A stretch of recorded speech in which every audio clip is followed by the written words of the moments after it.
Child abuse is a heartbreaking reality in Nigeria. It is a shadow that looms large, touching far too many young lives.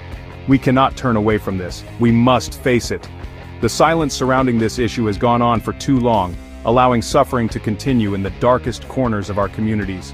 It is a heavy truth, a burden that our children should never have to bear alone.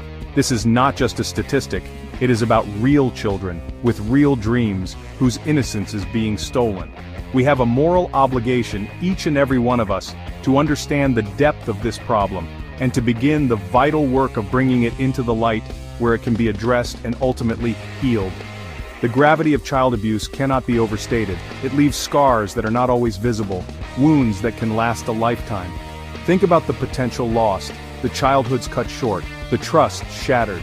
This is happening in our neighborhoods, sometimes behind closed doors, sometimes in plain sight, masked by cultural norms or a reluctance to interfere. But interfere we must, with compassion and with courage. The first step towards dismantling this pervasive issue is acknowledging its existence, understanding its many forms, and recognizing the profound impact it has not only on the individual child, but on the very fabric of our society.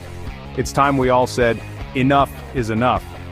We often think of abuse as something that happens elsewhere, to other people's children, but the truth is, it is closer than we imagine. It cuts across all socioeconomic backgrounds, all regions, and all communities. The challenge before us is immense, but it is not insurmountable. It requires us to educate ourselves, to open our hearts, and to be willing to have difficult conversations. We need to create a society where children feel safe enough to speak their truth, and where adults are equipped to listen and act. This journey begins with each one of us making a conscious decision to no longer be a bystander to suffering.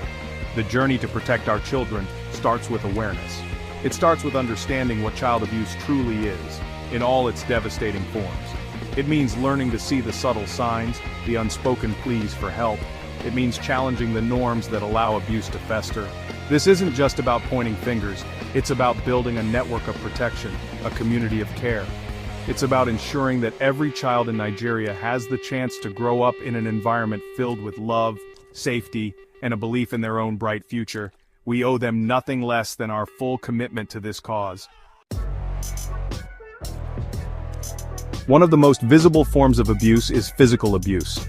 This is when a child is intentionally harmed physically. It can be hitting, kicking, burning, or any action that causes injury, pain, or impairment. Sometimes these acts are disguised as discipline, but discipline is meant to guide, not to injure or instill terror. We must be clear. Causing physical harm to a child is never